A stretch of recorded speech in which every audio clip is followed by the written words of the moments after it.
Blood for டஸ்ட்னு ஒரு ஹாலி படத்து தமிழ் வெர்ஷனை இப்போ உங்களுக்கு லைன்ஸ்கேப்பில் ஓடிடியில் ஆட் பண்ணியிருக்காங்க. படம் இப்போ உங்களுக்கு தமிழ், தெலுங்கு, ஹிந்தி, இங்கிலீஷ்னு மொத்தமாக 4 லாங்குவேஜஸ்லையுமே ஆட் பண்ணியிருக்காங்க. இந்த படம் 2022 நமக்கு இந்த படம் வந்திருக்கு. ஸோ ஆனால் இப்போ தான் நமக்கு தமிழ் டப்பிங்கில் ஆட் பண்ணியிருக்காங்க. தமிழ் டப்பிங் ஓரளவுக்கு நல்லா பண்ணியிருக்காங்க.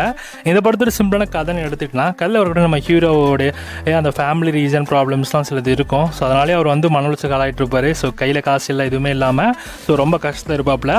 ஸோ திடீர்னு ஒரு நாள் அவங்களோட ஃப்ரெண்டு வந்து இந்த மாதிரிலாம் பண்ணால் அவன் காசு சம்பாதிக்க முடியாதுன்னு நம்ம ஹீரோவுடைய ஃப்ரெண்டு ஒரு இல்லீகலான வேலை செஞ்சுட்டு இருப்பாப்புல. ஸோ அதில் நம்ம ஹீரோவும் இன்வால்வ் ஆகிற ஒரு கட்டத்தில் இவங்க 2 பேரும் சேர்ந்து இந்த மாதிரி ஸ்மக்லிங்கில் ஈடுபட்டாங்க. கன்ஸ் கடத்தல், ஸோ இந்த மாதிரி விஷயங்கள் ஹீரோட லைஃப்பில் என்ன ஆச்சு, கடைசியில் என்னாச்சு அப்படின்றதான் இந்த படத்தோட கதையே.